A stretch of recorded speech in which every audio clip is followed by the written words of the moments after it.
ওঙ্কার বাংলায় সঙ্গে রয়েছে আমি শিল্পা আসছি। বিস্তারিত খবরের দিকে। এসআইআর এর কাজের চাপে বিএলওর ব্রেন স্ট্রোক, চিকিৎসার জন্য রেফার করা হলো কলকাতা নিউরোসায়েন্সে। জানা গেছে পশ্চিম মেদিনীপুর জেলার Pingla block youth officer Vivekananda Pal SIR এর কাজের চাপে ব্রেন স্ট্রোকে আক্রান্ত হন, এমনই অভিযোগ করেছেন তার পরিবারের সদস্যরা। প্রথমে তমলুক মেডিকেল কলেজে নিয়ে যাওয়া হয়, শারীরিক অবস্থার অবনতি হওয়ায় স্থানান্তরিত করা হয় কলকাতা নিউরোসায়েন্সে।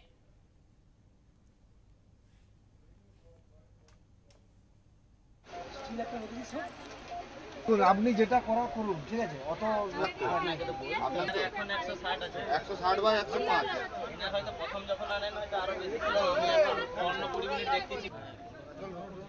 পিংলা বিডিও অফিসে কাজ করে। তারপর কি হলো? সকালে শুয়েছিল, মানে টয়লেটে গেছিল, তারপরে এসেই এই হচ্ছে যে আর কোনো সাড়া নেই। হ্যাঁ, তারপর থেকে এই যে অসুস্থ হয়ে মাথায় জল টল দিয়ে এই হসপিটালে নিয়ে আসা হলো। ওখানে কথাই বলতে পারছে না, এরকম সমস্যা। কেন অসুস্থ হয়ে গেল হঠাৎ করে? সেটা বলতে পারবো না, সেটা আমি তোর কাছে ছিলাম না, আমি এটা শুনেছি। হঠাৎ করে খুব টেনশনে ছিল, এটা জানি। কাজের প্রেশার খুব ছিল, এটাই। কাজের প্রেশার?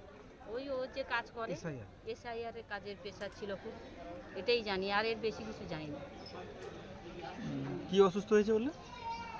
এটা এখনো তো হসপিটাল কিছু করতে পারলো না।